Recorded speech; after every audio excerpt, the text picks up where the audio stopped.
Pinanganak si Angelito Haji Alejandro noong December 26, 1954 sa Alaminos, Pangasinan.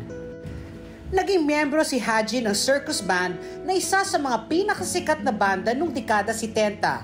Kabilang rin sa mga naging miyembro nito sina Tilly Moreno, Pat Castillo at Basil Valdez. Nakapag-record siya ng ilang album kasama ang naturang banda. Noong 1976, naging solo artist si Haji. Naging mentor niya ang kompositor na si Willie Cruz.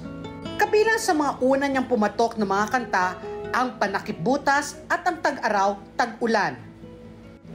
Noong 1977, lumabas ang kanyang unang solo album na pinamagatang Haji. Para sa promosyon nito, naglunsad siya ng nationwide campus tour. Ito ang naging dahilan kung bakit tinagurian siyang kilabot ng mga kolehiyala. Noong 1978, si Haji ang kauna-unahang nagwagi sa prestigyosong Metro Manila Popular Music Festival. Kinanta niya ang obra ng ngayon National Artist for Music na si Ryan Cayabyab, ang awiting Kay Ganda ng Ating Musika. Noong taong din yon, tumayo si Haji at Cayabyab bilang kinatawan ng Pilipinas sa First International Music Festival sa Seoul, South Korea. Itinanghal na Grand Prix winner ang Kay Ganda ng Ating Musika at nagwagi naman si Haji bilang Best Singer. Dahil sa kanyang kasikatan bilang pop singer, kinuha siya ng Regal Films para gumawa ng mga pelikula. Una siyang lumabas sa pelikulang Panakip Butas na ibinase sa kanyang hit song na may parehong titulo. Nakasama niya doon ang yumao na ring actress na si Nora Honor.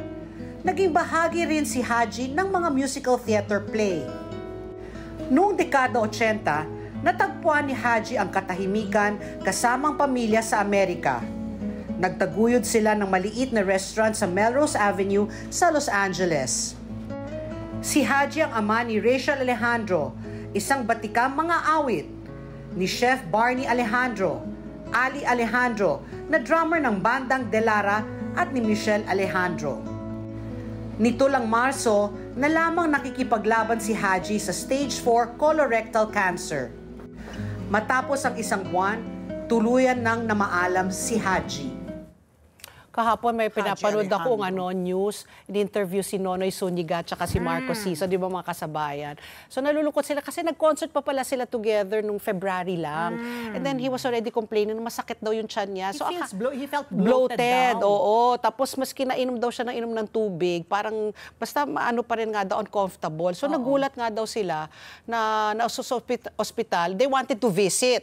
Sabi daw ni Haji, wag na pag-uwi ko na lang sa bahay. Pero pagdating sa bahay, hindi na naman daw nila na rin napuntaan. Nung sinitiskan siya, agad-agad, stage 4. 4. Stage 4 na kaagad yung kanyang Grabe, no? Ang bilis talaga. Cancer. Alam mo ang ano dyan, ang trivia ko din, yung first ever TV show ko, when I was like 16, 17, with Haji Alejandro.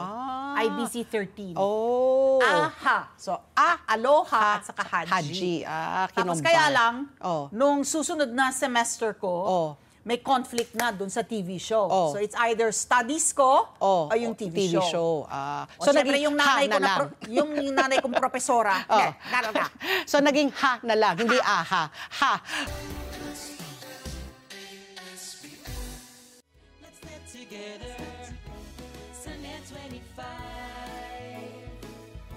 Sunday 25.